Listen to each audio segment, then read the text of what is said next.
The growing calls across the nation to defund the police. To end policing as we know it. Off the charts violence in New York City. 11 people shot in just 8 hours on This is Sunday. about the police officers who every single day put on that uniform and they run towards danger when we run away from it.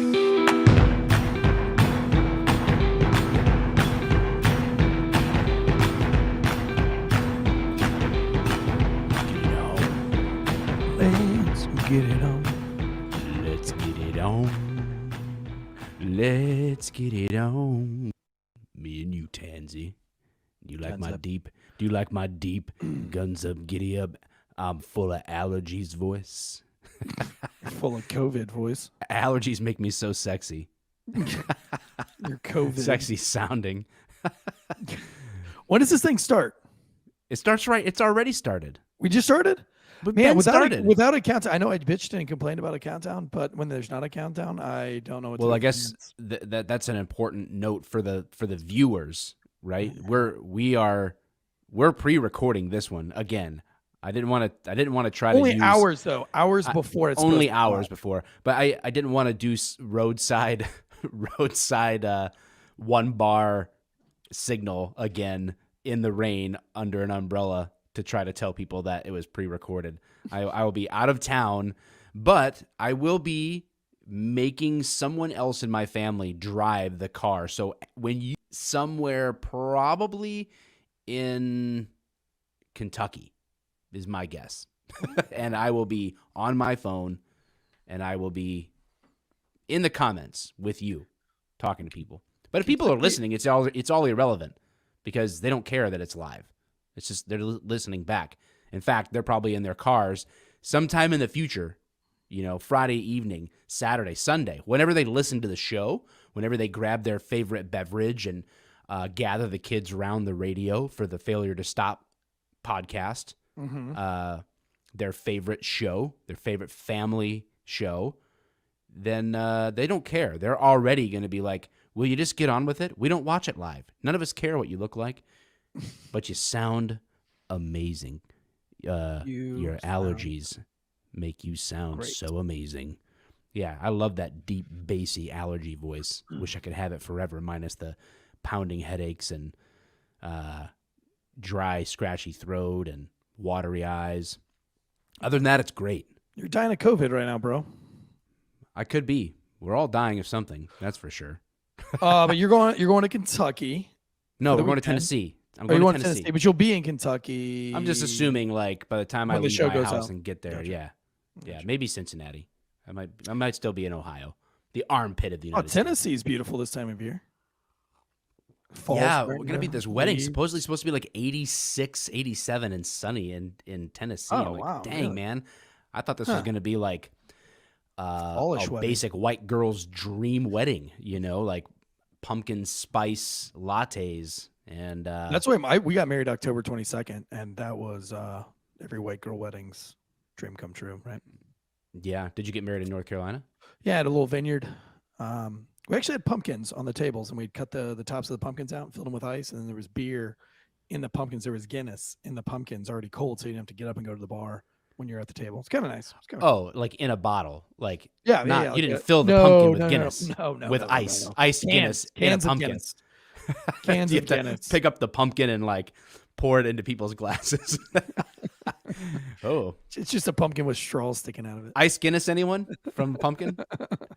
How crazy is that? Well, guns up, giddy up, everybody. We're so glad that you're still listening. Episode 13 here. We've been doing this a little over 3 months now, and you guys are sticking around. I guess. I mean, they haven't fired us yet. And our reviews are just going all the way. We're like, what, 996 or something like that? Dude, we're coming so close to 1,000, guys. Reviews So on close. iTunes. Yeah. That's huge on awesome. iTunes. Hitting 1,000 on iTunes, the reviews is like top 2% or something like that. Top 10%, something like that. I love it. I love it. It's going pretty good. I mean, It's look all at us. because of you. We started with a very small studios, and now we've both got decorations in our studios, and I've got a brand new studio that I'm in. This is my first show in it. Nice. So, hey. It's actually it's a really funny story because, well, I'm not going to come out of the closet the whole way for that story, but when I was a cop a few years ago, a branch went through the roof of my house, and I just refinanced. And I had been 6 months after I'd refinanced my house. 6 months later, a branch came through the roof, and my wife was pregnant at the time. And I called the insurance company, USAA, and they were like, "You don't have a policy." And I was like, yeah, I do. I have a policy number. Let me read it to you. And I read them the policy number, and they're like, "Oh yeah, we canceled that because you guys didn't sign agree to rate form like 6 months ago." And I was like, "We just refinanced the house 6 months ago. Like, how do we not have that paperwork?" Well, anyway, I had no homeowners insurance, period. And this roofing company had found out about it because they were trying to help, and they were calling USAA, and they were like, he was like, "I've never seen anything like this in my life." And about 3 weeks went by, and the guy calls me back from the Scrooge Roofing Companies, and he goes, "Hey, did you ever get your roof figured out?" And I said, "Dude, this is a nightmare. Like, I have no homeowners insurance. USAA is like not taking any responsibility for it. Wells Fargo won't take any responsibility. Like, all the money I've been paying, they said they sent back into my escrow account because they didn't know like where that money was coming, like why they were sending us money." Yeah. And it was a big chaos. It was big confusion. And then Christmas happened. And then after Christmas, it was like mid-January, and I get another call back from Danny from Scrooge Roofing. And he's like, "Hey man, like, how's things going? Did you ever get a hold of USAA?" And I was like, "Yeah, man, I actually got to talk to the president of USAA." And he wouldn't apologize. He was just like, "Yeah, man, I mean, it's our policy that you have to sign or agree to rate form." And I was like, "Yeah, but I sent you the email where it says the agree to rate form will be in the refinancing paperwork. And we signed everything in the refi paperwork. So Right. how does it just disappear?" And they're like, "Oh, I mean, it's just, I don't know, it's not on us." And so he was like, "That's incredible, man." And I showed him the email correspondence. And about a week after that, he called back and said, "Hey man, this whole thing has not been sitting well with me ever since it started. You can't bring a baby into this world without a gaping hole in your roof. I'll have a crew out there first week of February, and I'm going to send you some paperwork and just pick out the roof you want." And he sent me a packet, and it had all these like tiles and shingles that were way outside of what I was ever looking at to begin with.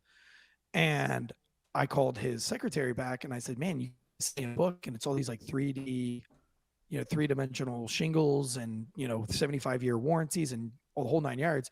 She goes, "Yeah, because Danny said you would pick the cheapest one if we sent it to you, so I just sent you the most expensive packages. Pick whatever you want. We'll be out there in a week to put it up on your house." So he put a whole roof on my house for free, just because they're good human beings. And then I was doing this show, and he started asking me about the show. And I told him, like, I've got some stuff going down the pipeline, and I need to get into a bigger studio. And he was like, "Hey man, I've got an office for you." And he gave me this just insane deal on the studio. So I'm wearing his shirt today. I'm really excited. But there you go. That's awesome. My story of my new office. That's awesome. Well, good for you, man. And I don't have, since I do, like, obviously since I left the police world. Well, I guess it's not obvious to other people. If you're listening to this, you should know by now that neither Tansey nor myself are active police officers in our lives right now. But for me, I've gone on to do real estate stuff, and USAA is always, always, always a nightmare. And I've seen them let down a lot of veterans. Some people swear by their stuff, like as far as like normal insurance stuff when they get taken care of. But man, oh man, customer service is great until you need them. Until you need them, yeah. And then they're just shit. Oh, that's frustrating. But I'm glad that you got a roof, and I'm glad that you're in an awesome new studio. We're starting to look a little bit more professional. We got to figure out some angles because we're both squeezing ourselves into the screen here. Like, I've got my little ghost bed sign on the wall over here, Yeah. but you can't see it. So I've got to like figure some of this stuff out. I don't know. We should do a show from ghost beds. Like we should lay on. Oh, you know what? If we do that show in Austin in November, we should do our whole episode because it's a weekend thing. So we'll probably fly into Austin that Friday or maybe Thursday, and we should do the show from a ghost bed in the studio on that Friday. If we go. All right. I've done a show on the ghost bed before. It's not flattering, but it's funny. Yeah, well, that's all right. That's all right. So, guys, let's look at some of these reviews. Let's put them up. I want to say thank you to those that are taking the time to do that on iTunes or Apple Podcasts, whatever. Austin823, 5 stars. Can't stop, won't stop. This is not your average law enforcement related podcast. It's diamond in the rough, a 4-leaf clover on a dying hill of grass. Some would dare to say a unicorn in a field of horses. This podcast completely ruined my sex life with my wife because now, instead of her, I want this podcast morning, day, and night. The issue is I know I'm not the only one. It's like spilling a 55-gallon drum of lube in the driveway and now everyone can fit in Tansey and Mike's garage. This isn't some mediocre podcast. They really dive deep into the issues. There's a lot of buildup to the point that I always need a nap and shower after listening. I just hope my wife doesn't find out that these guys can't last as long as they do. My podcasts are usually only 2 to 3 minutes.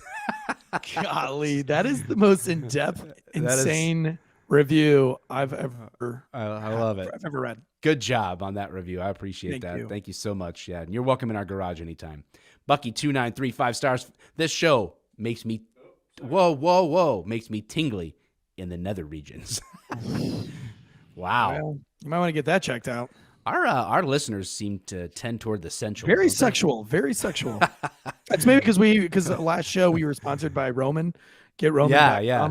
And so maybe they got hard listening to my. Maybe everybody's got ghost beds and Get Roman and magic is happening. Yeah, we should try to get we should try to get Ghostbed and Roman to do like a joint package. It's like you could buy a Ghostbed and get your Roman at the same time. And then you could drink your CardoMax. Get energized. Fire. What a day. What a great day that would be. Jeez. Break records. Let's see. It's the pattern of the pants. 5 stars. Very nice. Great success. That sounds like a Nigerian prince email subject. Very nice. Great success.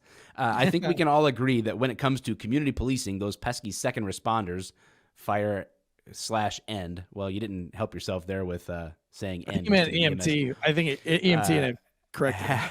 Have an act for trying to one-up us in front of children on various calls. Pro tip that I learned early on: allow the kids to play with your handgun. The smiles on their faces are priceless and very similar to mine when a new Failure to Stop podcast is aired.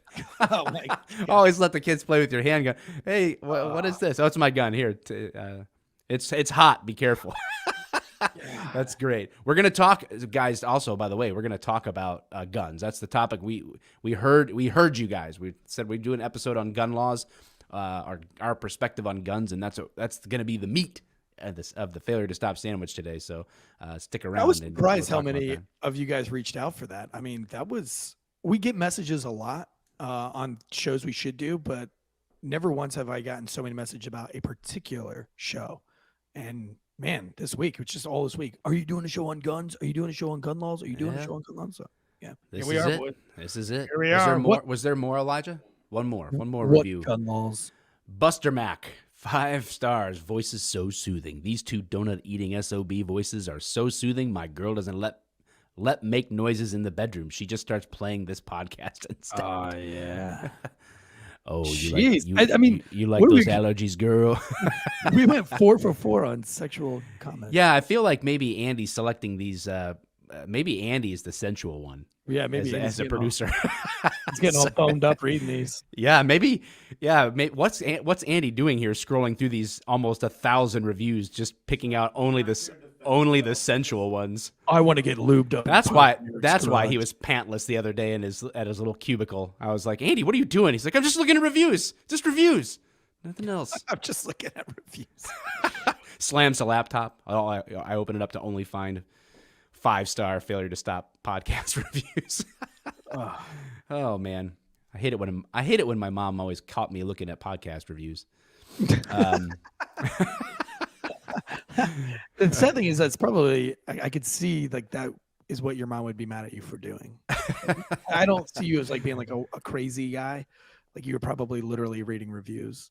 She'd be Probably. like, Michael, stop reading those reviews and get outside and play, Michael. I was too busy writing letters to my congressman and President Reagan.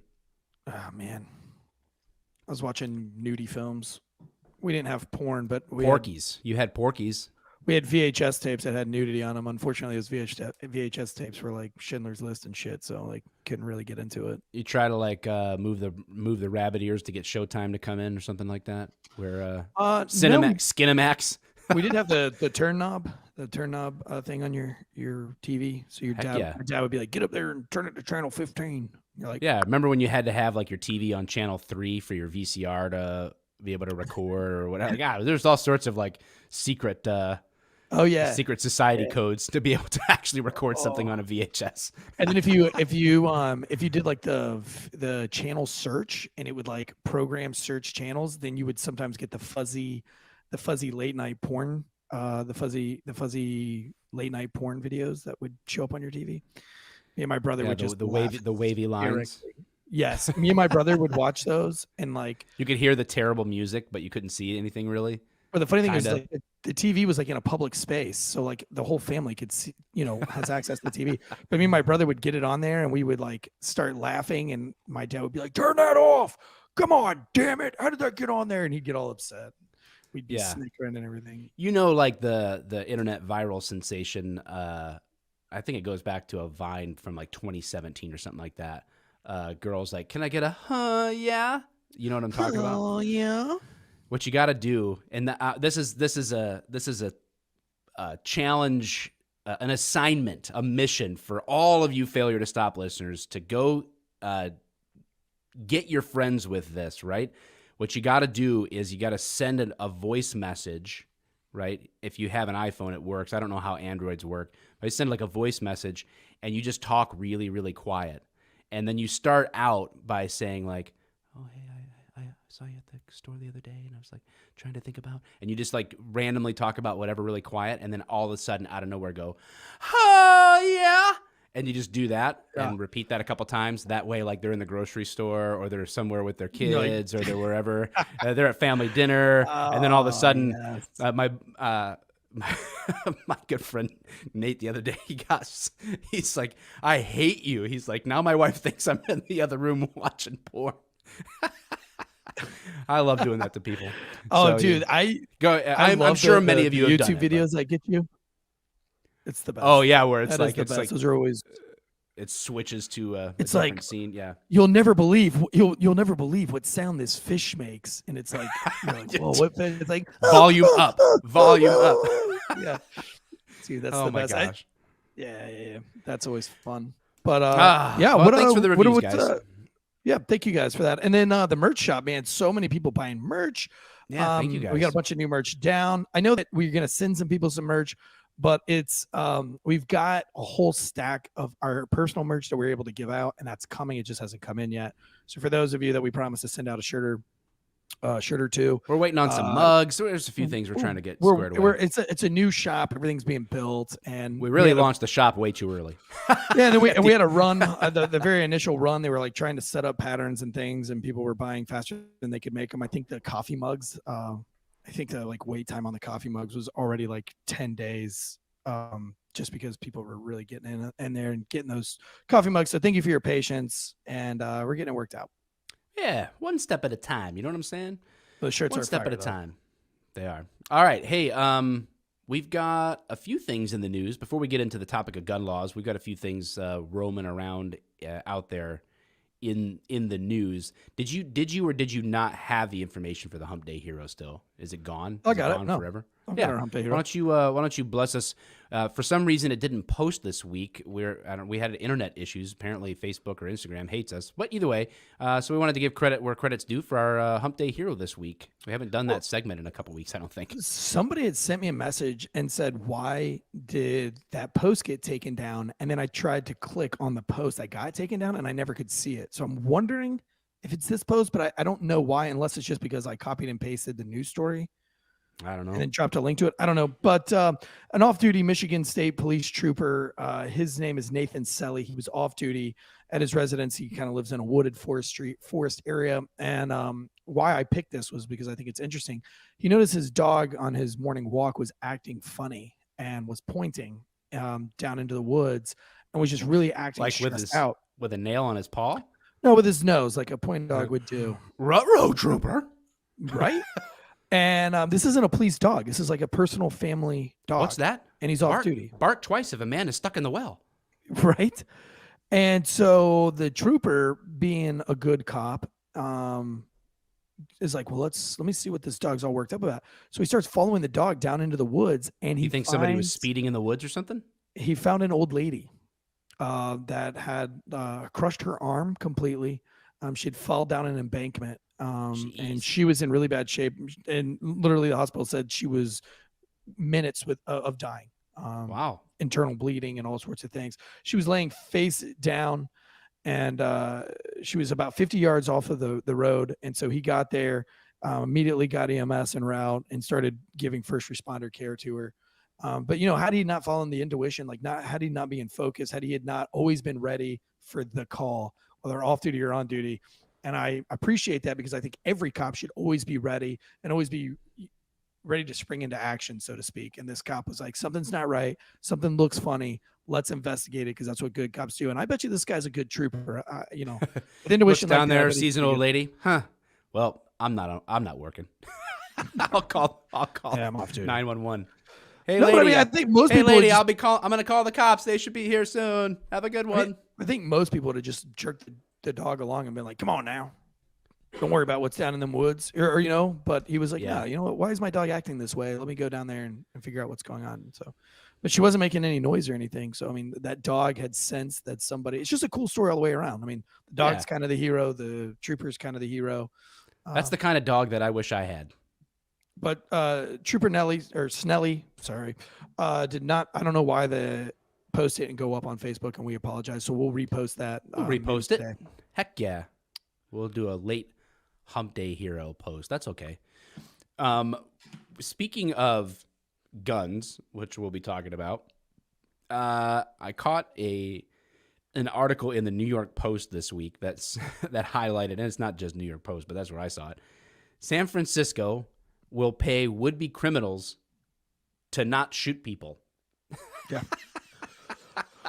No, it's not a typo. It's not San Francisco will pay law-abiding citizens a bonus for being good people.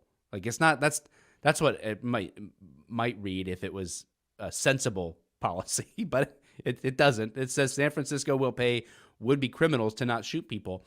They are going to pay some potential criminals. I'm reading this. This is a quote: $300 a month not to shoot people. The city's Dreamkeeper Fellowship will give monthly gift cards to 10 people deemed to be at high risk of gun crime if they refrain from taking part in the city's alarming surge in shootings, official told the San Francisco Examiner, as well as $300 for staying out of trouble. Those in the pilot program can make an extra $200 if they meet other benchmarks, such as attending parole appointments. What? They're going to pay them to show up to their parole appointments that they're already supposed to be you at. Fucking show up to your parole appointment, or you go to jail. End of story. Learn how to be a productive citizen in a civil society, asshole. The pilot, which starts in October and plans to expand to around 75 people a year, is part of the mayor's 2-year initiative to invest. This is where it gets interesting. $120 million into the city's black community. Talk about racist, right? Jesus. It will be funded with taxpayers' money as well as private donations. Dude, So I don't it's think a it gets mix. any more racist than that. It is the epitome of racist policy. They're basically saying, we have identified that you in the black community are more likely to kill people, and so we're going to pay you extra at the taxpayer's expense to rebuild the black community by paying you to not kill people. That's the solution. What? and cops are supposed to be the racist ones? Are you kidding me? Who comes up with this shit? Racist. Is this another Gavin Newsom thing?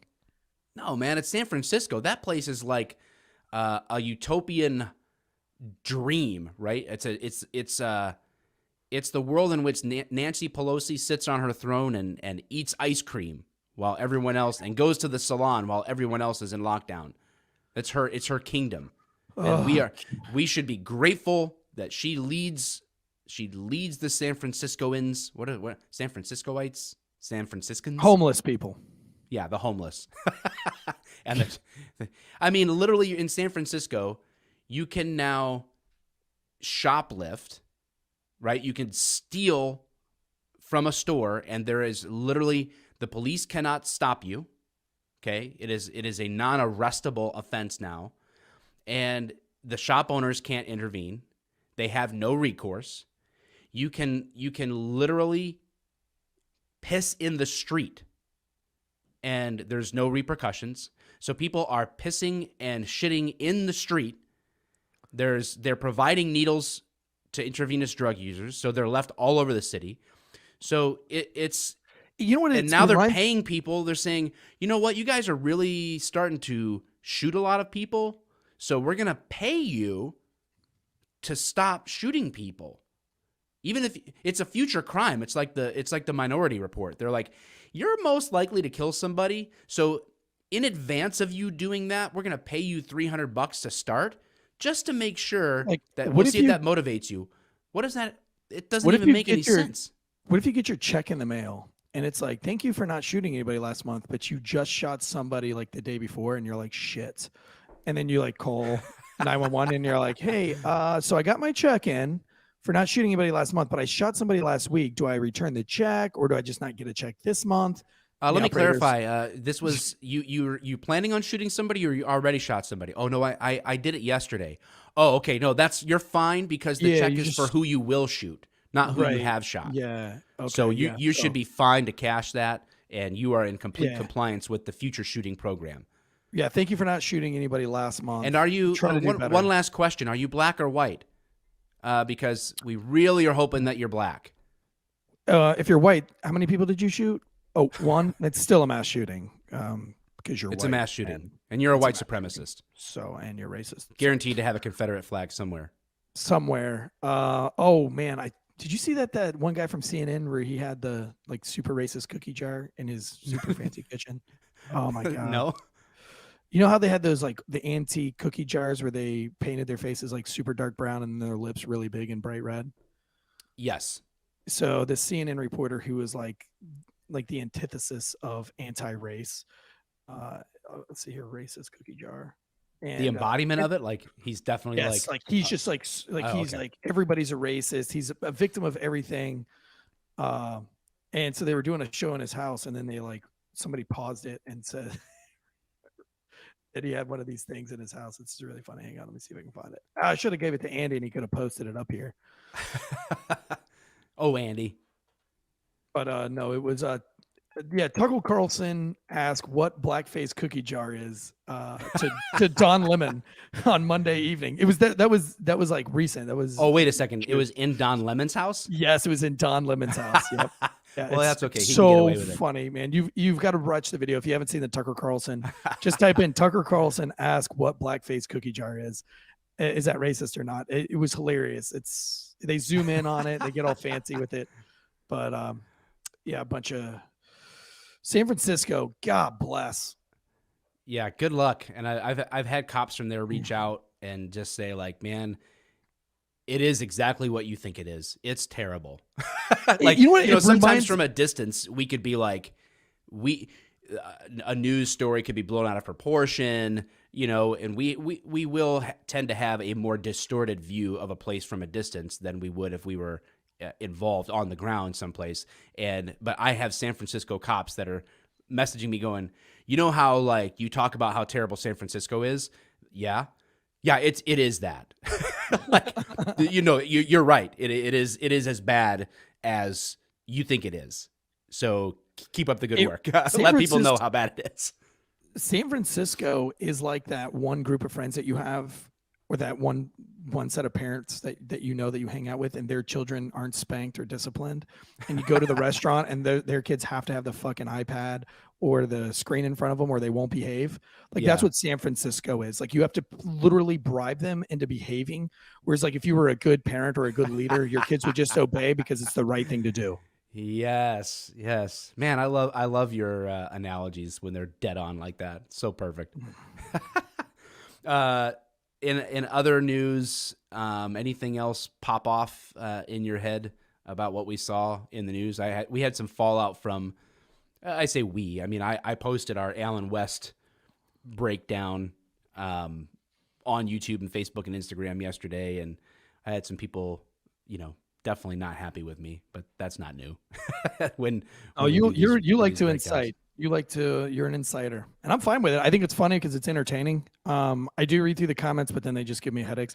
Yeah, I'll give you this. Like, if you're going to comment on anything from Failure to Stop, if you're going to send me a message, if I look at that shit and it's too long, I'm not reading it. You know what I mean? Like, send it like one paragraph and make that first paragraph just get me locked in and then start sending more. But if you just send me one ginormous message, I don't care if it's that you like save like 16 children from a burning bus. I'm probably just going to overlook it because even currently as we're doing this, I have just based on Failure to Stop alone, this isn't even my personal stuff. Let's see here, 107 missed messages. So and that's down because a lot I just click so that it keeps that number down. I don't actually read a lot of these messages, so there would be more. So whenever you're commenting on anything that whether you like it or you don't like it, break that thing down into like little tidbits because I'm just not even going to read it. Yeah, you got to have a good hook. Get his attention. and then post below that, like hook me in with like a 1-sentence post and then post your paragraph next, because there was a lot of people do that. I guess they were so angry at your post that they were writing like dissertations.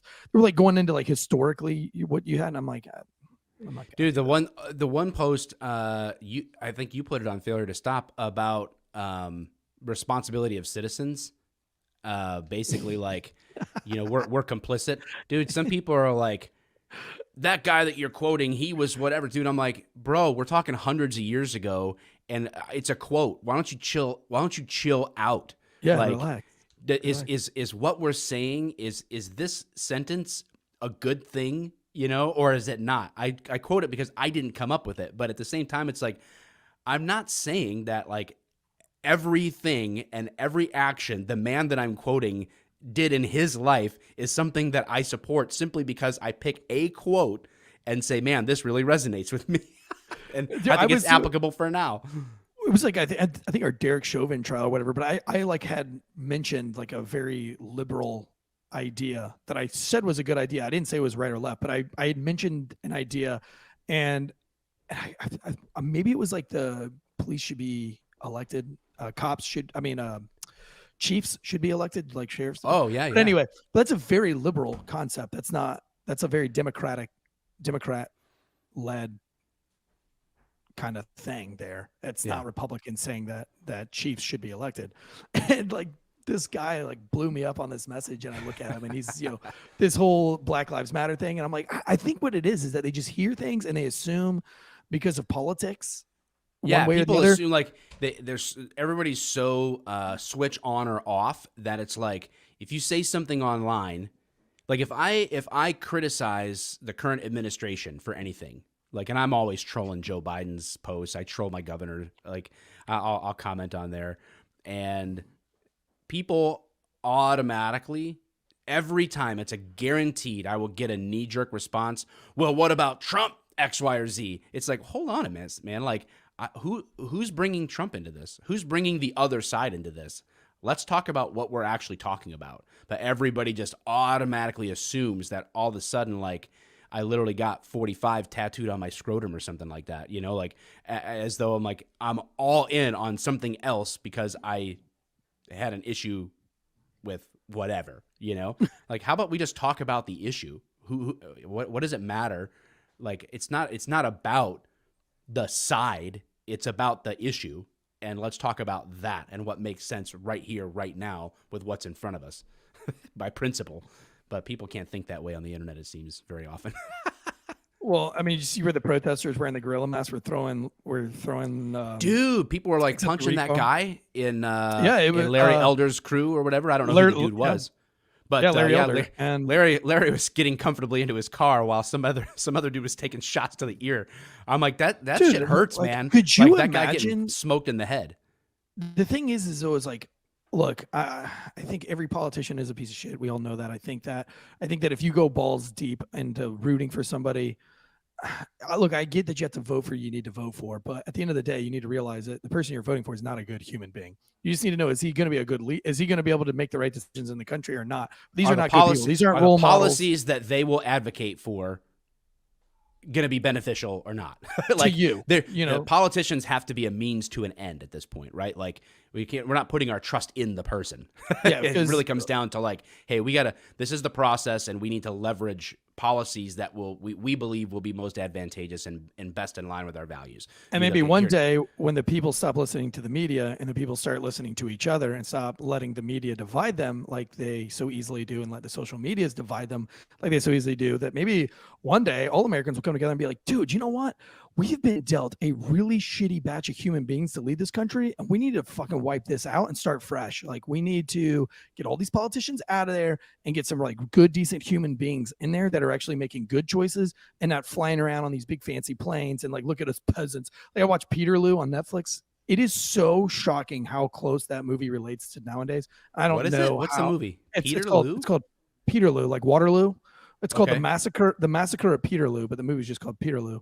Okay. And it's basically like Parliament in England, like not taking the poor people in Lancaster and Manchester seriously enough. And so they decided to have a protest in front of Parliament. And Parliament was just so like, oh, I can't believe these peasants would show up in numbers like this. Oh, and even though they had women and children, Parliament was like, no, you're not going to show up. And they showed up anyway, and they called it an insurrection. And then they went in and like, they massacred. Oh, that's the new label for protesting is insurrection. Insurrections, right? But I mean, unless you're protesting George Floyd, then right, unless you're on the it's Parliament just side. And so like when I look at these like rich peaceful Parliament protest.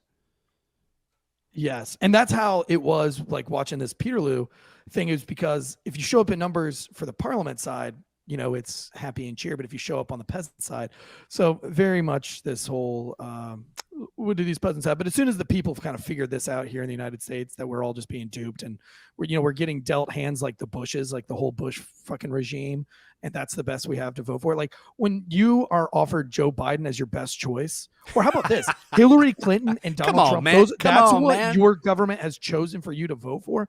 Are you not fucking like outraged? Is it not a little crazy that we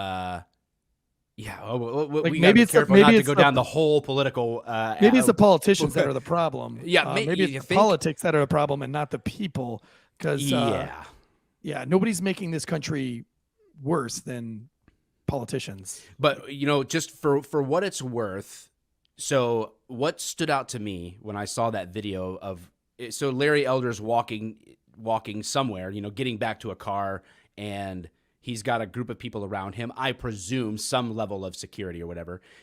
There's a lady that's on a bicycle, I think, and she's wearing a gorilla mask. So think about if Barack Obama had been the black male politician, and I had rolled up on a bike in a gorilla mask mocking a black man. How do you think that would go over? How do you think the media would treat a white man yelling at a black man running for office while mocking him in a gorilla outfit? Or right, like it doesn't get any more racist than that. And this is what we keep seeing. And again, I'm not left side, I'm not right side. No, but I don't care. I want them to wake up on the side. To what but I mean, seeing. when you see this large group of people coming from the left side, and look, dumb rednecks are dumb rednecks. Everybody's got their own shitheads. But I mean, lately, and you'd think that the news was more on the left side than they are. But why do they keep showing racist incident after racist incident when their whole political movement is based on racism? But yeah. Like, stop showing the side that you're rooting for, media, why are you showing your side commit so many racist acts It's and then not calling them out for it? Like, crazy. just don't show it. Crazy. Just even the election itself, even this whole process, like, to anyone with half a brain. And again, I think if you give us a fair shake on this show, you'll see we have not been like, oh, pro Trump, we need Trump back in office. That's not our take. We need a this, that, or the other thing, and it's not a party line thing. Like even you mentioned, like the idea of electing your police chief or having a more liberal concept of that. Like we're talking about a good idea, left, I'm talking right, about whatever. Like this is it. But you look at the election itself, the party that just won, right, this presidential election. Just put this in perspective. They shut out a candidate from being in the debates that was a female, pro-gay, pro-sexual gender rights, all this stuff, a military veteran, and a minority. And they shut her out. And the party that touts amazing levels of unprecedented tolerance gave you an 80-some-year-old dude with dementia, white dude, rich, lifelong politician as your leader. Stop pretend. I'm just asking people to wake up to what's right in front of them. Just wake up. I mean, look at what you're dealing with. If we really cared about things like, one, the abortion issue, that you have to that incites emotion, and so we have to bring that Buddy, up. I posted about that this week too. And Well, that got but see, like, to me, the only reason that abortion is popular right this second is because the Democrats have to have it because it's a dividing line between right and left, right? But at the end of the day, I don't care about abortion. Would I ever have one myself? No, I would not. But there's well, not you'd like have to be a trans woman. Well, sure, pregnant but there's not this like pandemic of people that I know that are having abortions. It's not that big of a deal here in the United States. The percentage of people having abortions is so low.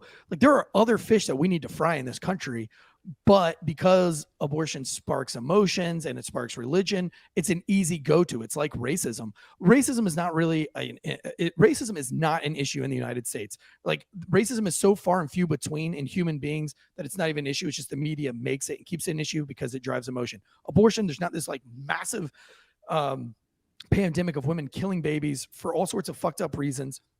People that generally are getting these abortions are getting it for reasons that they're making, that they think is the best decision in their life at their time. And it's so few and far between, again, that if you set religion aside, we don't even need to be worrying about that. We don't even need to be worrying about the gay thing because it's such a small percentage of people that are rallying around the gay. I mean, you're talking like 0.2% of people in the United States. So let's start focusing on the bigger picture things like China, like electricity, China, gas and fuel and oil, and the things that are keeping the country running. I'll throw out there that I think actually abortion is a huge issue, only because of the principles behind it and what I think it's a temperature taker of where we're at as a society, how we view those things. But we can't get into that in this episode. But if you're already teaching good principles and you're coming from a country that's, you're always going to have people that are going to deny the principles, right? And it's like if you have a good principal at a school and you have good leadership in a school, generally the school is going to be good, but you're always going to have those kids that get suspended. You're always going to have those kids that are going to sneak stuff into school. Sure. But if you focus just on those few kids, on those few bad eggs, and you bring light to them, what do you think the rest of the school is going to focus on? The bad kids and what they're doing. And so a good leader is not focused on something that's so small because they have a right. Yeah, school. No, they're definitely leveraging the issue. When it heated up in Texas, then all of a sudden in Michigan, the governor brings up some old, antiquated law in the books about abortion, and then brings it to light and brings this issue because it's a hot topic and because it's gonna divide people and it's gonna strengthen their position. And that's why the more that they can keep us divided, the more that they get to stay where they're at and we stay. And that's why I choose to just kind of like not even get involved in it, because I kind of understand why they're doing it and the tactics behind it. So right. I try to just like stay out of those debates and those facts because it's something that's so small. But like the whole gun debate, that's a lot bigger issue because we've got more guns in this country than anybody else in the world. We do have a lot of guns, but let's see. We're talking about making babies, I guess, and the our responsibilities with babies. we like to make our babies on ghost beds, don't we? Oh, Is that where you like to make oh, your I babies? love that lead in. Yeah, That's where I love to make my babies I feel on a like ghost bed. making babies on a ghost bed is where it's at. You know what I'm saying? We've got to do that show on a ghost bed. Wherever you're driving right now, listen to this deep allergy voice and go buy a ghost bed. No, baby, but go ahead. No, I was just saying we got a couple of sponsors that we want to recognize before we dive into the main meat. Yeah, we've got some sponsors wants that keep who this wants this shit meat? show going. And look, guys, these sponsors are so important to us, and that is what keeps this show coming and what's going to make the show so much more interesting going forward. It's because these guys afford us the ability to do those things. So listen to these. You can obviously fast forward them, but if you're really cool, you'll listen to the ad reads. And that way, when you have a friend that needs a bed, even if you don't, and you have that buddy, you can give them this wonderful deal that GhostBed presents our listeners. We love GhostBed. They have been a loyal sponsor with the Drinking Bros, and we're a part of the Drinking Bros network. For the last 5 years, every one of us raves about them. Look, Hot Bob just bought a couple of beds. He just had a new baby. He's got one. Ross just decked out his brand new house and his rental home, and all GhostBeds. Dan the same way. Every mattress has a 20-year warranty, and you can try them out for 101 nights. If you don't like it, you can send them back. No hard feelings, but you won't. One of our favorite parts about GhostBed, each mattress has cooling technology in it so that you can get hot at night. So if you get hot at night, the cooling technology will cool you down. Cool. Stay cool while staying Stay hard, cool baby. while being hot. And look, man, the heat just broke here in Carolina, and I'm telling you, if you're sweating on an old mattress, dude, you have no idea what you're missing. You've got to get that mattress with the cooling technology, and GhostBed is on the forefront of that technology. So GhostBed also offers bundles so that you can get everything you need. You don't even really have to think about it. Just choose from their 4 mattresses and then pick your bundle. So whether you just need a mattress and a frame or you want it all, like the cooling pillows and the sheets, you can get the best bang for your buck. Right now, GhostBed is offering a flash sale, 40% off GhostBed bundles, where you get a mattress and adjustable base. And listen here, Wolfpack, if you buy GhostBed and you use that promo code Drinkin' Bros, DRINKINBROS, and you tag us on Fair to Stop, tag us, let us know you did it. We will send you. Ooh. And this only goes through this week. So next Friday, this will end. So you have to do it before Friday's show. We will send you a $50 gift card to the one and only, the creme de la creme, the cream of the crop, Olive Garden. Oh, my. Yes. $50 gift That's card to a the Olive lot of Garden. breadsticks, dude. That is a lot of breadsticks. But you can also get 30% off of everything if you use the code Drinking Bros at ghostbed.com/Drinking Bros. Buy a mattress for like $35 a month, 0 down, 0% financing. Go to ghostbed.com/Drinking Bros. All mattresses are made in the good old, ready, Mike? Are you ready? The I'm good ready. old USA. USA. Mess that up every single time. It's USA.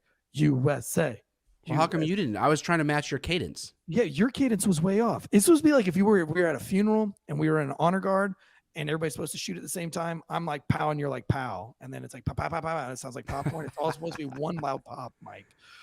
0% down, 0% financing, 15 massage modes, 0 gravity, way less than the competition. Go to ghostbed.com/Drinking Bros. It is sleep so good, it's scary. Ooh. All right, let's jump into some gun stuff.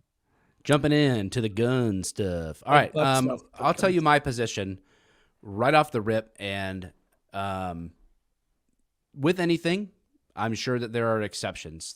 But for the most part, my position is everybody, the default should be you should be allowed to own whatever weapon you want, unless there is a particular reason you have done something that would indicate with a weapon that you shouldn't. So you have the right to bear arms. So you should be able to carry a gun whenever and wherever you want. And yeah, that's it. I don't really have many caveats unless you commit a crime with a weapon, then, and I'm not talking about you cheated on your taxes while you had a gun in your house, but I'm saying your crime is a crime with a weapon. You employed the use of a weapon. Well, now part of that punishment, the consequences of those decisions may be that you lose the weapon because you have made a decision that you wanted to use them to rape, pillage, plunder, whatever. And now you may have a consequence where you don't have that anymore because of that. And that's, I guess, my view in a very broad 30,000 foot look. And we can get into the weeds, but that's essentially where I'm at. Like, hey, the default should be, yeah, you want a gun? Have a gun. Simple. That's it. I also believe that private businesses should be able to be private. So if a gun, this is why I don't worry about mask mandates at the grocery store. I just shop somewhere else. If they're going to force me to do something, then I just go to somebody that doesn't. But it's their right. They are a private business. It's where the government gets involved that I get upset. But if a private business put up a sign that says no guns allowed, well, then it's like, okay, cool. They said they don't want guns in here. It's their business. I can choose to not patronize them. Or I can just say, oh, okay, I'll go along with what they want because I want what they're selling or whatever. Like, it's individual freedom, I feel like, should be trumping government involvement and infringement upon constitutional rights. What do you think? So I'm a reasonableist. I started my own party. It's called the Reasonableist Party. It's probably not going anywhere. Nobody's going to get voted in because we don't like politicians or politics. So nobody will ever get voted in with the Reasonableist Party. But I think you have to have some kind of reasonable gun control. I own a distillery, Instill Distilling Company, makers of the finest rums in North America. But my staff has to be trained on who to serve and who not to serve, right? We're trained on looking at the ID cards, making sure it's not a fake ID card. We're also trained on if they're slurring their speech, if they've had too much. And then also it's our responsibility within reason to keep people from driving off drunk. So when somebody comes to my bar, I have the right to refuse any of them. And if they come to my bar and they're super drunk, I don't have to sell them alcohol. Right. But if I do, all right.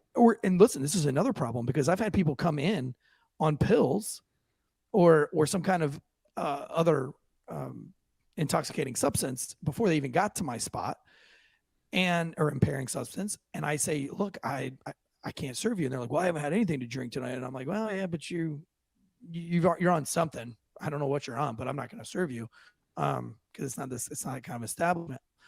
Even when they leave mad at me, they didn't have anything at my bar. But if they leave my bar and kill somebody, I'm still probably going to be held responsible. It's still going to make the news. It's going to make the media. As a gun store owner, as a gun shop owner, I think you should have more. There should be more responsibility on the gun shop of who they decide to sell a gun to and who they don't.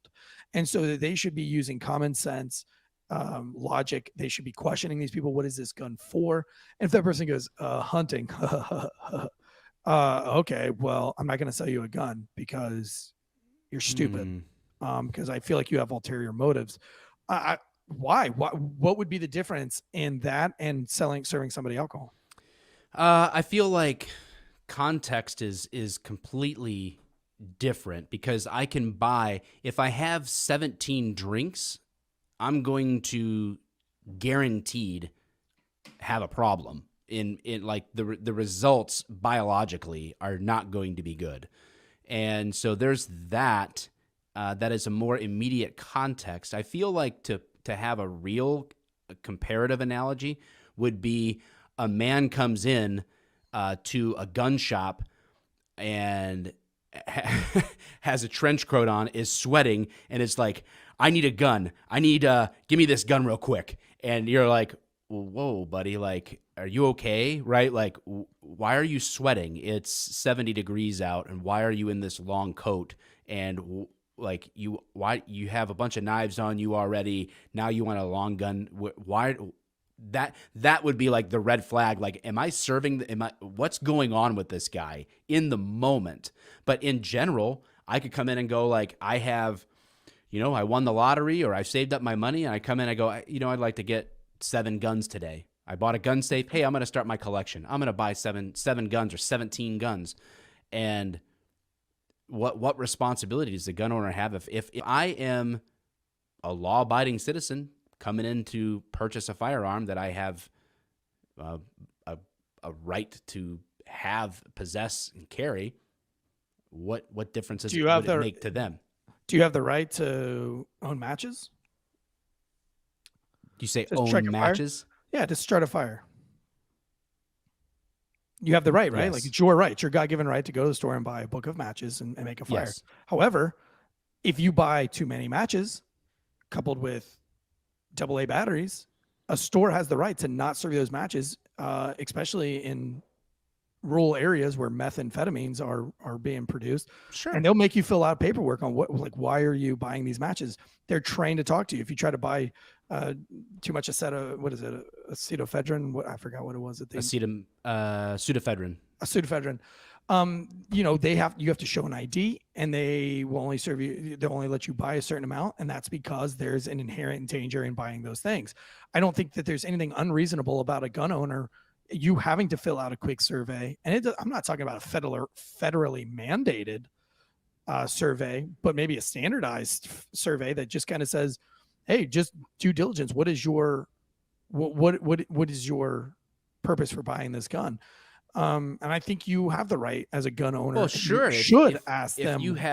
If you want to alleviate some type of, I guess, legal responsibility in the same sense that you're talking about, like over serving someone at a bar or distillery or wherever, then say, hey, fill this out. They're going to lie on it. They're not going to lie on it. And you're basically saying, unless you put on here that you have nefarious intent or whatever else, I'm telling you this. If this piece of paper is just to basically keep me off the legal hook, well, sure, okay, I can understand a gun shop saying, especially in today's climate, like, hey, we're gonna have you fill this out, just because we want to make sure, like, if you ever misused a firearm or use it in a crime, that it's not coming back to us, that we supported that. Like, it's one thing to have some type of check to ensure, like, let's say that you go and you robbed a convenience store at gunpoint. You're caught and you're sentenced to whatever years in prison. Well, you do a part of that sentence and now you're on parole. And so you've got 10 years of parole left or whatever. And nothing's stopping you really from walking into a gun store. And right now, the federal background check that they run, they take your stuff. I mean, if you've ever bought a gun, you fill out all the paperwork. They call the federal government and they run basically your social security number and your ID stuff through the system, and it spits out whether or not you are okay to buy a firearm from a federal background check, like in the moment. And so if they walked in, I get it, right? Like, but they already have a federal background check to ensure that, like, it's not a felon, that's buying the gun or whatever. If someone was adjudicated by a court of law as mentally incapable of being able to handle certain responsibilities or something like that, maybe, right? Like, maybe, but even then, are we saying that people that have, mental disorders are somehow less constitutionally, valuable? I don't know. I mean, I think it's a hairy thing, and I would like to see as minimum of borders around that as possible. So what else? I mean, what else would you consider reasonable? When you say, like, you're reasonable, how, to what extent? Oh, hang on, man, my phone is just blowing up. Reasonable being, like, I think you have to have a background check before you have a firearm. And I think that's reasonable. I think reasonable checks and balances, like, as far as if a cop pulls you over, I think he has a right to ask you, do you have any firearms in the car? I think he has the right to remove that firearm from the vehicle on every traffic stop. I mean, he should have to give it back to you, but you should have to be able to give that firearm up. I mean, I know that we asked every time when you pull a car over. I mean, how do you guys do it in Michigan? Do you ask? And then do you separate the car? Do you separate the gun from the car? I saw cops do that, and I always asked them what the heck they thought they were doing. So in Michigan, like you feel the whole thing out, right? Like once I think when I first started as a cop, right out of the gate, right out of the academy gate, and you're like learning, I feel like it was fairly formulaic, right? Because you don't know what you're doing at all. And so when you would go to a car, hello, sir, ma'am, do you have your driver's license, your registration, your proof of insurance, the things that you typically ask for, anything in the vehicle that shouldn't be here, weapons or narcotics or anything, like you ask certain questions because you don't know. I think over time, the more traffic stops I did, the more people I came in contact with, I didn't always ask that question, like, is there any weapon in the car, or is there narcotics in the car, or whatever else, like, and I was never really a big, like, just traffic guy anyway, so, like, I was asking specific questions to the reasons I'm actually stopping the vehicle anyway, relevant to the crimes that I was trying to, curb.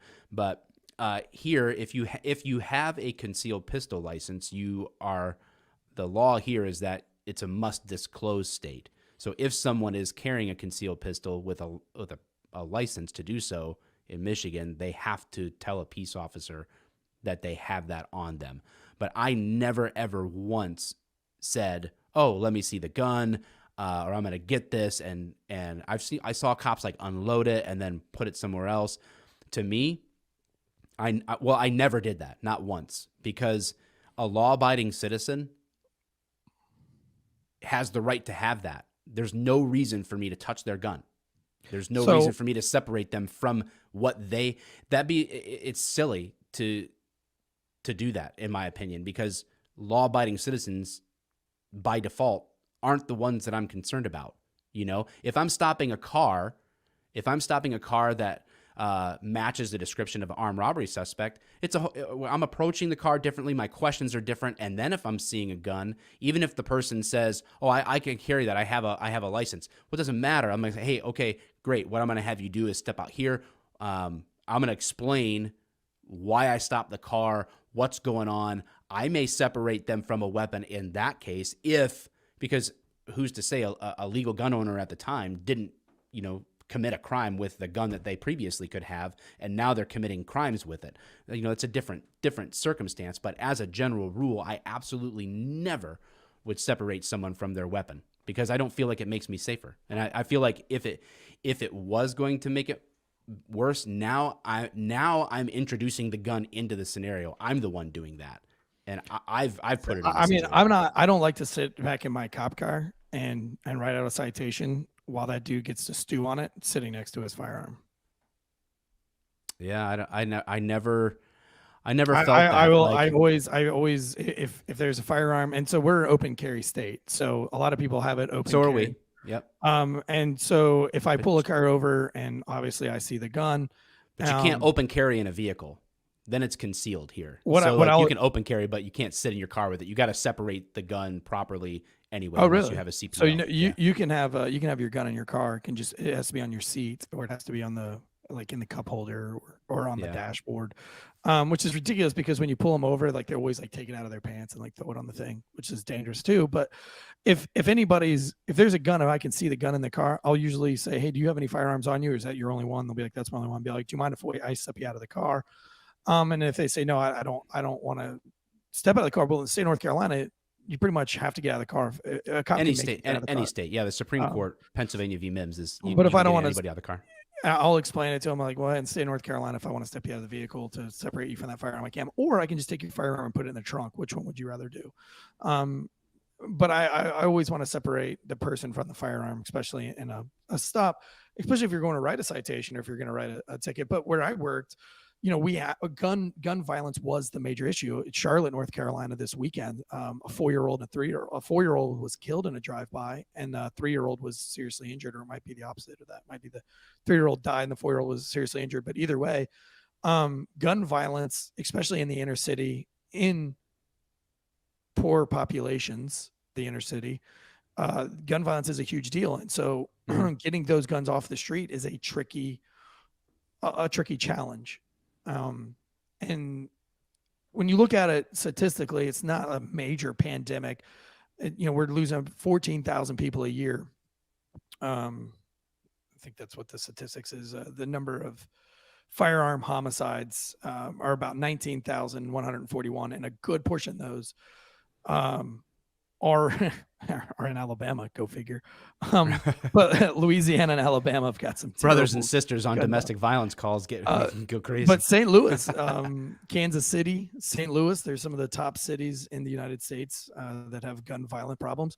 And so if you're going to go on the offense and get these guns out of the public, which that's what sparks a lot of these debates on the news, is, again, lower income areas that we talk about on the show all the time, lower education, lower parental guidance, because we have a huge problem with single mothers raising children in the inner cities. We also have the income issue. So is the problem the guns, or is the problem the community itself? And how do we reach them? Is taking the guns away the answer to fixing that problem, or is it fixing their income? Is it fixing the parental status? And I think that's where we start as well. But at the end of the day, gun violence in the inner cities is a major problem. Oh yeah, gun violence is a problem, but I think the tool itself is just what it is. It's the medium through which they're expressing a violent intent toward another human being. And again, circumstances would dictate whether or not I felt like this could be an issue on a stop with a firearm in a vehicle. So I'm not saying that there's not circumstances in which I would feel more comfortable with that person being separated from it, but that would be context. My default, just the normal circumstance of stopping someone or coming in normal contact in the course of standard police practice, I would never separate someone from their firearm. I wouldn't ask about it. I never worried about whether someone could say, "Hey, I have a CPL, concealed pistol license," is what it's called here in Michigan. So I have a CPL and I have my gun on my right hip. All right, cool.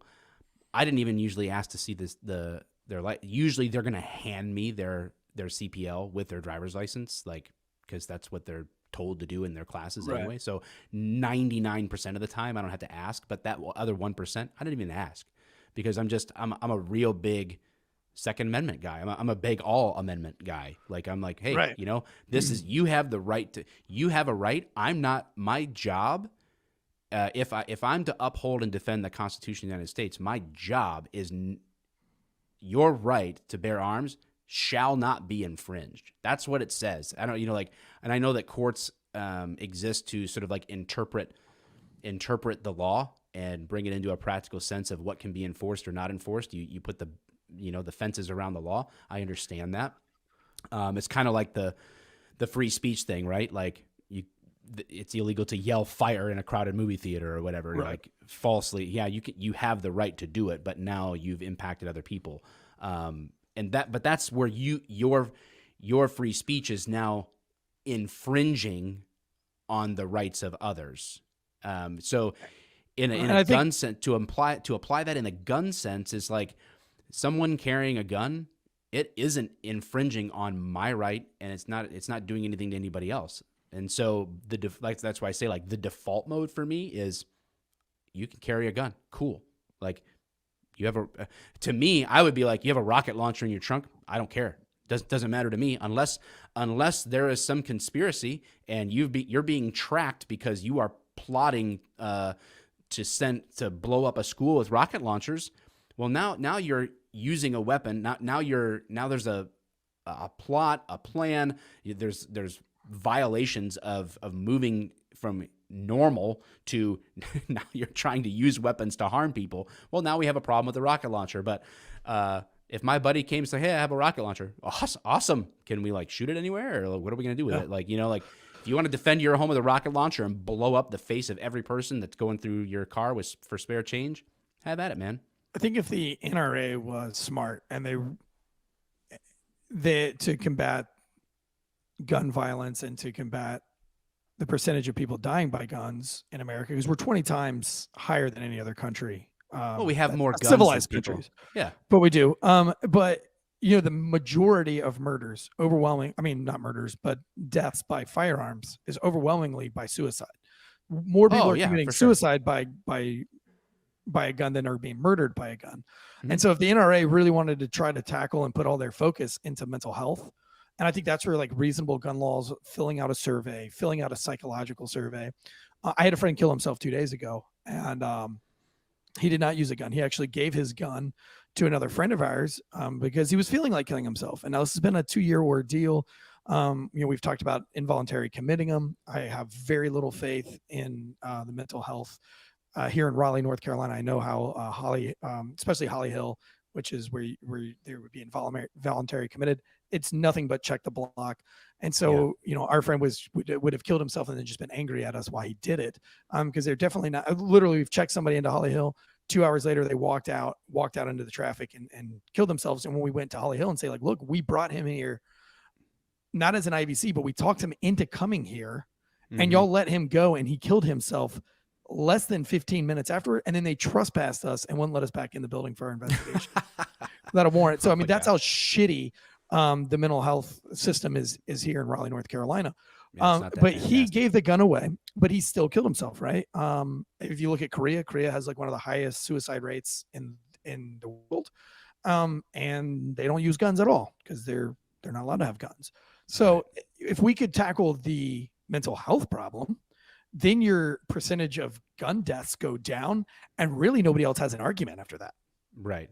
Yeah. Well, I mean, the battle against guns, as it were, is definitely misdirected, right? And again, it comes down to principles. We talk about like inner city violence with guns. We're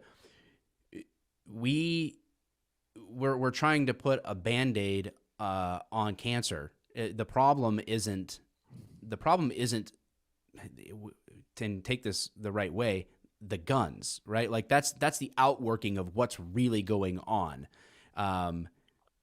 Certain measures that we could take to focus on addressing the crimes the right way, I think that's smart, right? Like targeted police enforcement in areas and in ways that guns are being used is smart, right? Like, so you. But if we put a bunch of cops in the inner city to stop gun violence, that's racist. So you can't get gun violence down by putting more cops in gun-related places. So my argument is that the reason we go after the guns is because that's the easy thing to do. It's easy to blame the inanimate object as the problem instead of saying we have an individual responsibility issue here. We have a personal responsibility issue here where we shift the blame to the object and take it off of the people. And we have to address and we clearly have a fatherhood issue. We clearly have an education issue when it comes to places where gun violence is high. And we need to address the root causes of that. And so I agree that the gun battle is often, you hit the nail on the head with the NRA. Like if you want to deal with it, deal with what people are using guns in the bad way to kill themselves in the first place. Like let's address those issues. That'll help. Take some of that NRA money and put it back into the inner city, into getting, if you know that the inner city is where the most gun crime happens, put all of your money and your efforts into educating gun safety and responsibility in the inner cities. And that's where you put your solid focus. Or the even easier route is into mental health, suicide. I mean, constantly posting about, all the shitty things that come with killing yourself with a gun and getting mental help for people who are in pain and who are hurting, and fix the mental health crisis, which I would argue when our friend committed suicide, I think a lot of us argued that it was the prescriptions that he was on that caused him to do it. I mean, he was bad to begin with, but he got worse with medications. Because the answer again, well, this is a plague on culture, which is guns is one aspect of it, but now this is related, right? Where some people who use guns to end their own life or the life of someone else in desperation, because murder-suicides are super common too. Like they not only kill themselves, they take others out with them. And it's that's another aspect. And it's a part of that is just drugging people instead of dealing with what's really going on, it's like, oh, we just prescribe something. I think it's Everybody wants that quick fix instead of actually dealing with real issues. And we just keep trying to piece it together. And we think more gun laws will stop people who are going to use any tool that they have in their hand to accomplish their mission to harm themselves or others. Like it's kind of nonsensical. It's like, oh, well, we would have less gun crime. Well, of course we would, right? Like why we're all fighting about, 14,000 people dying by gun violence, and we're talking a year, and we're talking about the smaller amounts of abortions that are happening per that heartbeat that time frame pre-heartbeat. And I know there's people are going to be mad at me. Look, religiously, I'm never going to get an abortion. It's part of my religion, but that's not the point. If you want to put all your focus into something that's actually going to make this world a better place, it's not focusing on the woman that you have no idea or no reason why she's having an abortion. You're just assuming that she's a slutty piece of shit, when in reality she's not. Instead of putting all your focus on those types of things, why don't we put more emphasis on the pandemic that is big pharmaceuticals? I mean, you start fighting the pharmaceutical companies, and we start getting suicide rates down in the country. A lot of these gun violence things happen because of these bad pharmaceuticals and because of our willingness to just put drugs in our body. I mean, I've got a friend, she's a pediatric doctor, and she told me that she was really disappointed in her doctorate program because they spent 5 days on natural health, and then they spent 5 years on pharmaceutical health. And, the fact that you're not allowed to prescribe meditation, or that you can't pre-prescribe somebody yoga for depression, blows my mind. She says, do you know how many people that are saved and are helped without medication just simply by waking up and stretching and doing some meditation and meeting with a counselor? But as a pediatric doctor, I cannot prescribe that. I can't even talk to the parent about it. I mean, that's where our fight needs to go. Not on this, not on abortion, not on, in my opinion now, not on abortion, not on the gay rights movements, or whatever it is that religiously you want to fight in this world. If you really want to make the world a better place, we need to be fighting the pharmaceutical companies, because I think a lot of the issues that we have are to blame. But, speaking of pharmaceuticals and the healthy way out, CardoMax, one of our another sponsors. What a transition. Healthy energy. Look, I'm not saying this. I'm not putting this as not part of their ad read. That immune booster, the immunity booster that CardoMax has, with all the vitamins, all natural, all healthy stuff that goes in there. I'm telling you. Hold on, look. I'm not as sick when I get sick. I had a summer cold. Some people call that COVID. I called it the summer cold. Andy, no joke. Will you doubling down? Go get me a bottle of water and hand me some of this. I'm going to have some right now, actually. And you know what? I bet you the owner of CardoMax, Sean Matson, former Navy SEAL, I bet you he's really good with a firearm. But I mean, these are all healthy supplements. If you're down in life right now, if you just need a little pick me up, if you need a boost and you want to feel healthy, stop with the monsters. Stop with all the bullshit energy drinks that are just fucking up your innards. Life on the front lines as a law enforcement officer, as an EMT, as a second responder, fireman. Life on the front lines requires you to step up your game. I'm just kidding, firefighters. You guys are first responders. I love you. We're all just jealous. We hate you because we ain't you. One of us is first and one of us is second. Every call. Life on the front lines faster. That's right. Life on the front lines requires you to step up your game. Introducing CardoMax, owned and operated by former Navy SEAL Sean Matson and fellow Drinking Bro. Man, the Drinking Bro movement is just taking over. Drinking Bros was on Tucker Carlson. No, was it? Yeah, it was on Tucker Carlson. Yeah, twice this week. CardoMax has designed just the right supplements for you. Energy Intensifier, which I just crushed the blue raspberry. I love the blue raspberry. It's what gets me amped for this show. But the Energy Intensifier uses the least amount of ingredients as possible. There's absolutely no junk in there to give you the energy you need to optimize your workouts or whatever else that you need a boost for: work, dealing with kids, some ungodly hour, chasing down that suspect, right?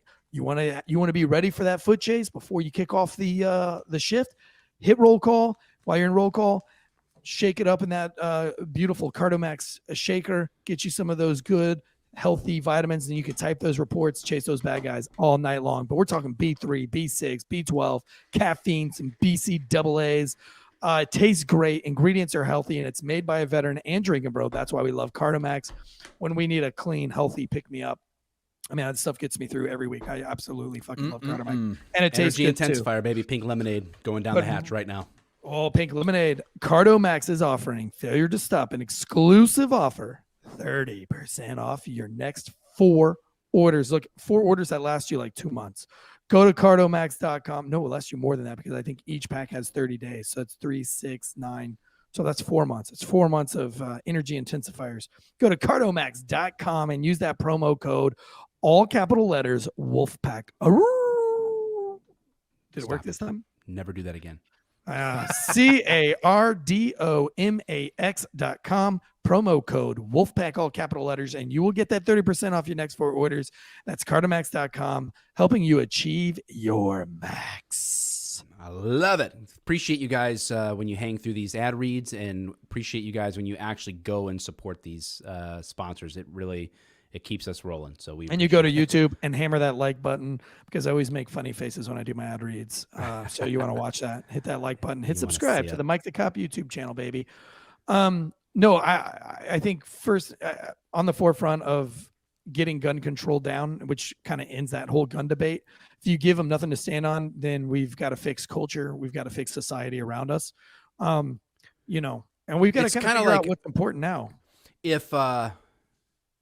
If heroin became completely legal, would you get a needle and inject it into your body? Yes. No, I'm kidding. I would not. Me too. Bad analogy. No. So I guess, and that's another topic. I understand that, like the full legalization of all narcotics is a separate conversation, but in the sense of like, just because something is allowed doesn't mean that everybody's going to do it. So in other words, if we took away, murder is illegal. Shooting someone who doesn't want to be shot has always been a bad thing in society. So piling on gun laws, no one's waking up and going, man, I really want to just go do some murders, but shoot, these gun laws are so oppressive. Pesky gun laws. Adding more gun laws doesn't change someone's intent to do harm to somebody else.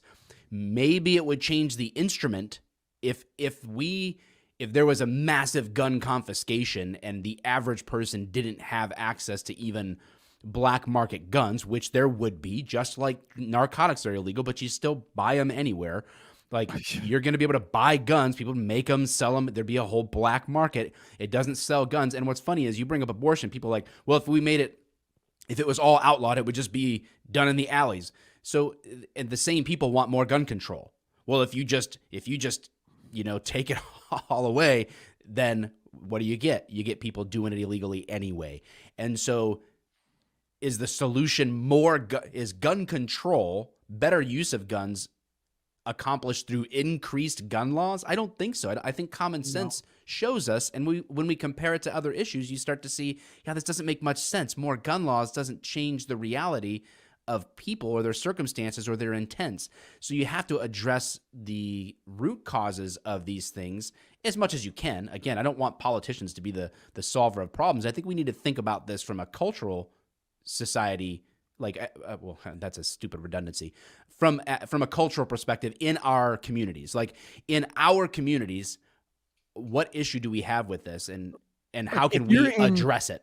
If you're in Chicago and you're Mayor Lightfoot, which, by the way, go to failuresstop.com and get that Lori Lightfoot Makes Me Soft t-shirt, selling like hotcakes. But if you're in there, if you're the mayor of that town, if you're the superintendent chief of that police department, where you're putting your focus is in the schools at a very early age on the importance of what happens during a drive-by. Do you remember like when the AIDS pandemic in the 90s was such a big deal, and they would show you like in sex ed, like pictures of like AIDS victims dying and shit. Yeah. It would show you like the worst ever picture of fucking Herbie. And like, dude, I was scared to kiss a girl in the 8th grade because I was like, dude, I don't want to get this fucking a mouthful of herpes if I kiss this girl. But you were scared straight, and not gay straight, but you were scared like, I'm not going to fucking kiss anybody. Why aren't we doing that with guns in the inner cities where you're just like showing the devastation of a drive-by where you have a female and a male parent figure come in and explain how their child was taken from them because a drive-by shooting stray bullets struck their kids and really strike the hearts of these young kids. And then they're not out there on the streets slinging bullets around like fucking idiots. Because the solution is too difficult. Because it's easier to just slap a new law and say like, well, is it that easy? We've tried it. Yeah, no, we had drug. I think it is the easy gun in their dog. You minds. can't. I mean, you had the drug dog. You can't get fucking, Gruffy the gun. Gruffy the gun monster or something that goes in there instead of McGruff the drug dog. You know what I'm saying? Like, is it that difficult? But we want to slap something on a new law and say, look, we're doing good things. Oh, like and then when they check the box, and then when it doesn't work, they say, oh, it's the other political side, these crazy gun people, they won't help us, and that's why it continues. We're doing our part, it's because of them. And so then it's the blame shifting thing, and then it becomes the ultimate like run up the power grab up the chain, like we always see with these political nincompoops. But right. It's always easier just to make a PowerPoint and make a new law and just check. Look at me, I'm helping. By the way, you want to reduce gun violence in this country? You want to reduce suicide rates in this country? Get rid of fucking PowerPoint. Death by PowerPoint. You're killing us all. More people die every year by suicide simply because they've been forced to watch too many PowerPoints. For as little as one failure to stop.com visit and a shirt purchase, you want to bag groceries at someone from PowerPoint. You want to bag groceries here at Walmart? Well, first watch this PowerPoint on how not to rape people. You mentioned earlier, like the number of gun deaths surrounding suicide, which is the overwhelming amount of gun deaths. It is. Right? And then you walk it to homicides, and the overwhelming majority are with handguns. Yeah. And then you walk down, what is the weapon that the least amount of people are killed with? And assault rifles. The so-called, air quotes, assault rifle, because that's what the AR stands for, an AR-15 or 14, depending on who you ask. That just shows their ignorance of it. But the point is, we demonize something. It's the scapegoat. We talked about that with the police. Politicians use police as a scapegoat because it's an easy blame shift to avoid personal responsibility. So what they do is they capitalize on an incident in which an assault rifle, scary, a rifle, a semi-automatic rifle is used in a crime, and they capitalize on that because it's an optic thing, it's perception, and now they can demonize that, and people are bamboozled. They're under this spell of false ideology and non-factual information, and all of a sudden they can say long gun bad, gun law good, and that's all they can think about, and they completely ignore everything that we've already talked about in this, which is personal responsibility, root causes of what's going on in that person's life from multiple angles and factors, and the gun is just the instrument. And in fact, the instrument that is most hated, the rifle, is it does the least killing. So we got to get our facts straight, and we got to get our priorities straight about addressing the real issue. And that's when it comes to like quote unquote gun control. Hey, I'm all for cops targeting areas and environments and circumstances in which you have a higher proclivity to encounter guns that are being used illegally or in the commission of crimes or in criminal activity, and seize those, deal with that. That's a whole other issue than normal gun control. And I just think, like, from a cop perspective, my experience in firearms is that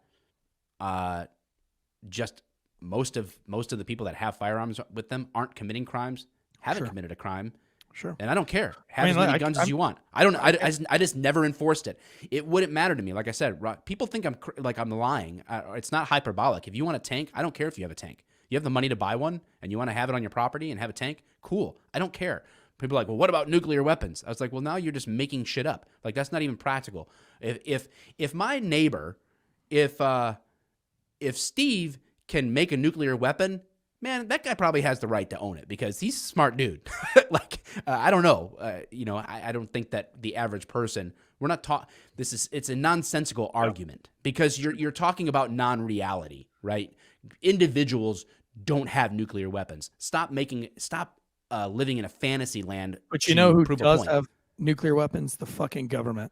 And we have a pandemic right now going on in this country where we just want the government to have more and more control over everything we do.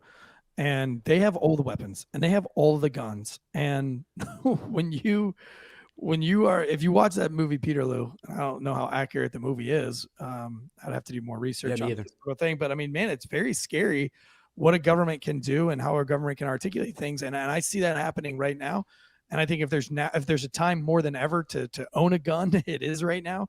Mainly just because the government's telling you not to do it and doubling down on trying to minimize gun purchases. And we see ammo shortages all over the place. And I love it because if we're an armed society, then there's no chance of us turning into a China or a North Korea or a Russia or any of those kind of countries.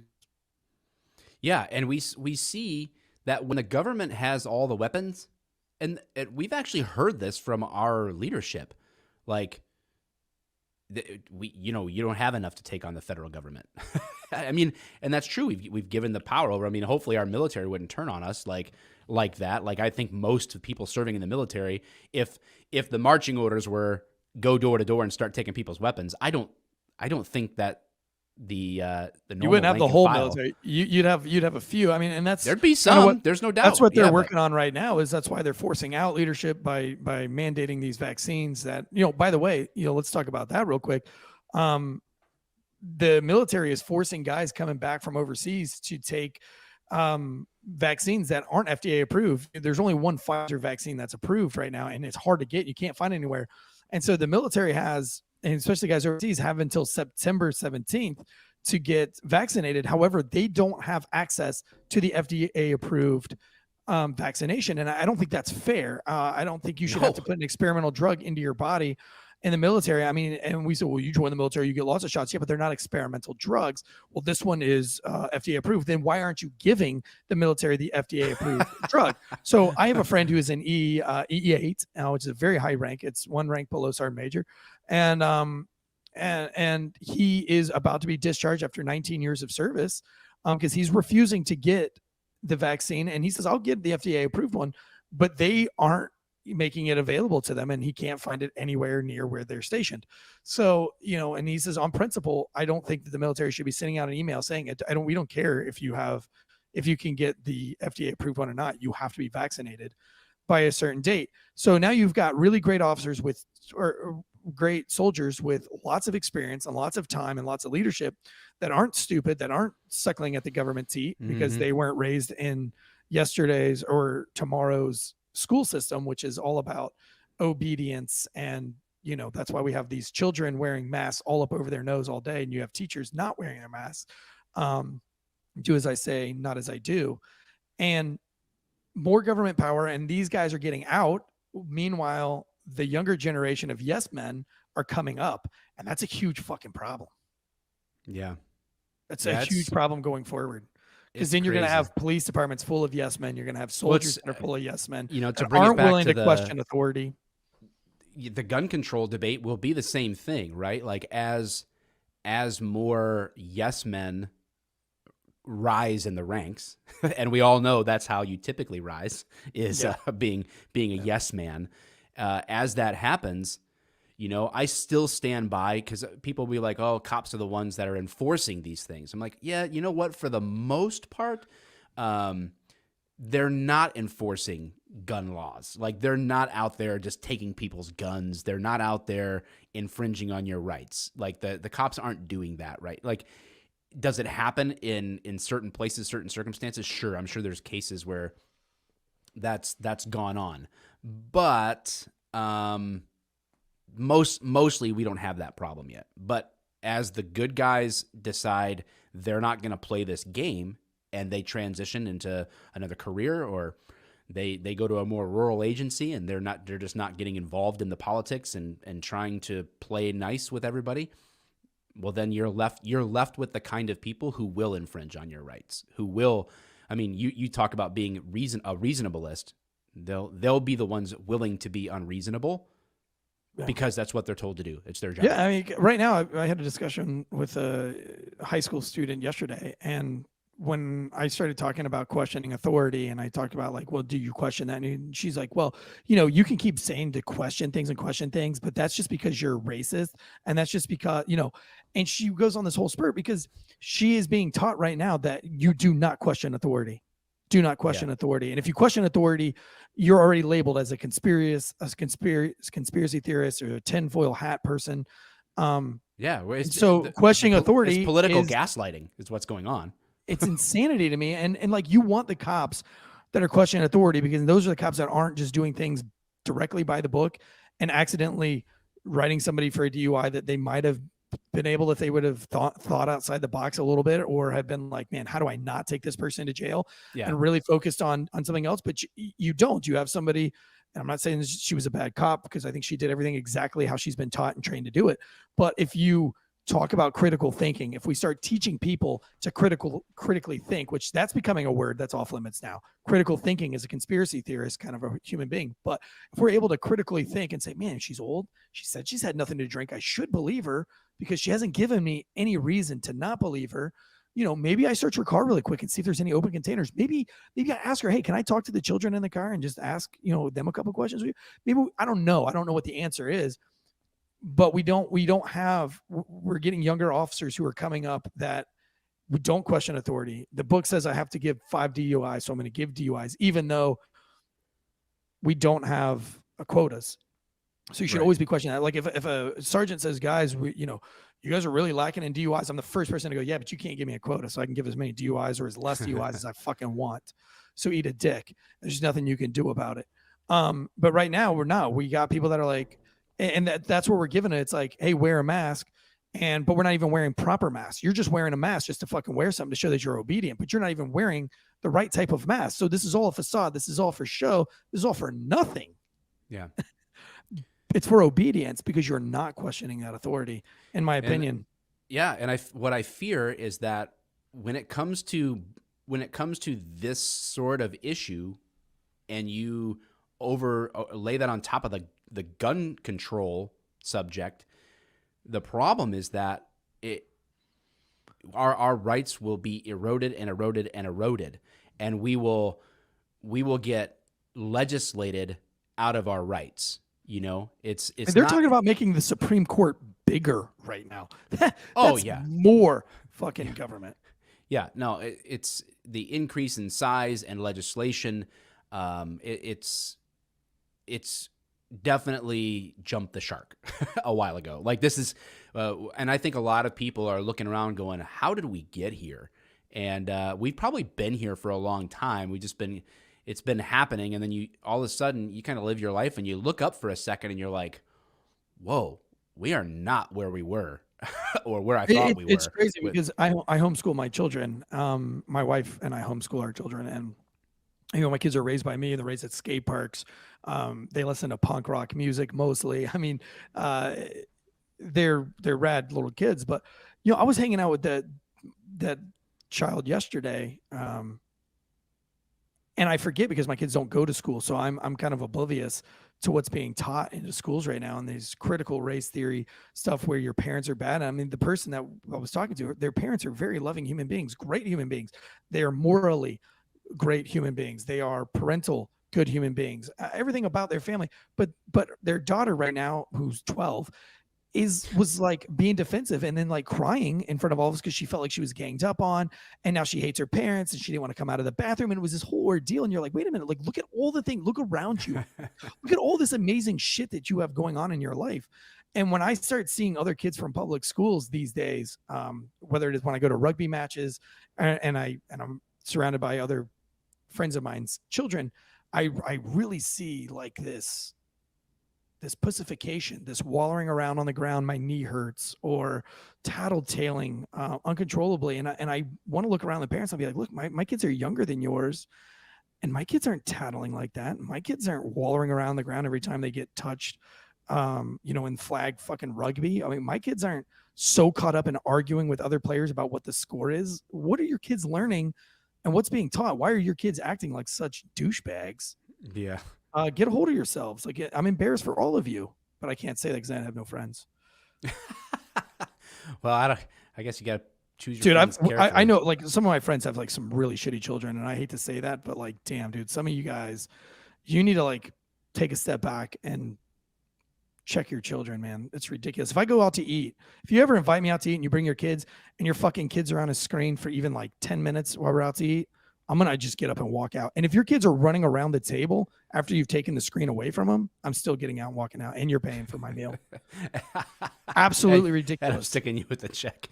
And this is the environment again. Even if you aren't like, there's a lot of people who are like, hey, I'm actually one of them. I'm not a huge gun guy. Like, I don't own a crap ton of guns. I do try to go to the range like quarterly and maintain a skill. Oh yeah. Yeah. But I'm not like reloading my own ammo. I'm not a crazy gun guy. I don't like follow a ton of gun content creators, or, I'm not watching gun content on YouTube, mostly because I'm like, yeah, I have a gun, multiple varieties. I know how to use them. I know why I would want to use them. I don't do it for sports. Some people are into like, competitive shooting, which is awesome. It's great. It's not me. Some people are, they're hunters. Also, like, I'm not anti-hunting. I'm not super into it. Like, I want to have a skill to do it, but I'm not into it. So there's a lot of people who are like, yeah, gun control, and it doesn't really like ring your bell, so to speak. And you think, oh, I don't really care if that gets infringed. But you got to understand that gun control is kind of like, it's a package deal, right? Like, this is like the Bill of Rights. This is part of the foundation of this experiment we've called America, to say like, this is like the foundational stuff for us. And it is as important as free speech. It's what helps guarantee that we can maintain free speech, actually. So these things are really important, even if gun control, and some people might be listening to the show and be like, gun control, I don't really care about it. Like, whatever, it is what it is. I'm not a gun guy. I don't own it. Like, but you need to understand that you need to support other people's rights, because we're in this together. Right? I think it's really funny that when any legislation starts to come out about gun laws, all of our mass shootings start going up. Yeah, weird. Isn't that funny? Weird. So I don't know. I just want to encourage you guys, like, say no Tansey to labels himself as a reasonableist. We might disagree on how far reasonable is, where the line is, because my lines are probably, I'm all for carrying guns. Close to non-existent as possible. Responsibly carrying them is a big factor. But no, I mean, as we talk through it, and as I kind of look, we have this dialogue that we have, and we critically think our way through it. The real issue, I didn't know prior to the show that more people die from suicides by guns than anything else. And that just shows you, how much of a loose grip. And of course, my friend killing himself yesterday, it really puts into perspective like what kind of mental health crisis we have, and the fact that we all talked as friends and said that really this whole thing started with our friend killing himself was prescription drugs. And my aunt, she was on prescription pills and she overdosed and died on prescription. So the real problem, who didn't kill, what didn't kill those children? Casey Anthony's children. Guns didn't kill them. She killed them with her bare fucking hands, baby. There she is. Right, well, there. Supposedly, allegedly. A court of law has ruled otherwise. She was dating a cop. Did you know that? I did. You told me that. Fucking stupid cop dates Casey Anthony. An unreasonable cop with unreasonable rules. Cops usually go after crazy, but that's a whole other level. That's for sure. Yikes. I guess you don't have to worry about abortion laws with Casey Anthony as your girlfriend. Well, yeah, she's into post-birth abortions, like AKA late term, like straight late up term. Yeah, late term as in years later. Crazy. This has been a fun show, man. We've been a fun dialogue. Yeah. We're going to do a case breakdown next week because you guys love it. But look, we can't do a case breakdown every week because it takes so long to do the research. So we're really trying to do our case breakdowns almost every other week. We're going to fill in some guests. We're still trying to get Donut Operator on there on the show. He keeps coming up with excuses of shit he's got to do. So if you want to put a bug in Donut Operator's ear, everybody from the Wolf Pack, Tag him up. Tag him up. Tag him Say, up and tell him why he has needs to not come on the show yet. Yep. Because you guys tagged Chicago police so much that they took all the comments off. So our Wolf Pack is serious. The politicians have nothing on our ability to sway the public. And if you're in University of North Carolina Tar Heels tomorrow on Saturday, we will be there with my other show, the Drinking Bro Sports Tailgate Legend Show. We will be tailgating live from the UNC Chapel Hill game. So make sure you get out there and come sports. Throw a couple beers down with me, and we'll talk sports. Hey, also, guys, if you're going to be at Police Week, by next Friday's show, we will announce the date and times to come find us at Tent City. And we are going to plan on doing a live show from Tent City on whatever Friday during Police Week will be. I don't know the dates off the top of my head, but stay tuned for that. We will give you the details of when and where to find us there. We look forward to meeting many of you in person where we can be found, and we will announce that probably next week. All right. Guns up, giddy up, baby. Failure to stop. We can't stop. We won't stop. I don't know why. I don't know why my accent did that. I don't know what happened there. I don't know. Every time it gets me. Every time. From Failure to Stop. This is Eric Tansey and Mike the Cop. Until next time, guns up, giddy up. Guns up, giddy up. How'd you like that outro? It's perfect.